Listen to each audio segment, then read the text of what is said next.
ही पवित्र दिवस शिरोतुन्नबी उपलक्षे अहमदिया मुस्लिम जमात भद्रक तरफ विभिन्न कार्यक्रम अनुष्ठित होगाक जाउछि। एही क्रम रे आज सकाळु प्रार्थना एवं पवित्र कुरान दरस सामूहिक प्रार्थना एवं वर्तमान आमर एही जिला मुख्य अस्पताल ले फल प्रदान करा जाई रोगी मानकर आरोग्य कामना पई प्रार्थना करा जिवो।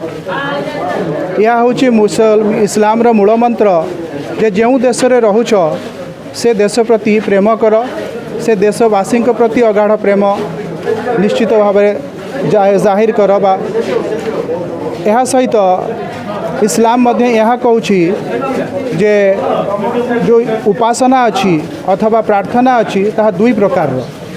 गोटे हूँ प्रभुंकर आराधना करवा, जमती आम नमाज कुरान इत्यादि पाठ करुचु, आमर हिंदू भाई माने मंदिर जाउछंती। से प्रकार आउ गोटे उपासना बा आराधना इस्लाम ताकू व्याख्या करिछि जे service to mankind is service to God. जे भगवान जे मानकु सृष्टि करछंती से मानकर सेवा मध्य आराधना बा उपासना बा वर्शिप रे अंतर्भुक्त। तेणु यही प्रकार एक मेसेज दबाई आज जमात अहमदिया तरफ गोटे क्षुद्र चेष्टा है एवं आमर यही प्रचार जे लव फॉर ऑल हेटेड फॉर नॉन, समस्त सहित प्रेम कर, घृणा क्या कर नहीं।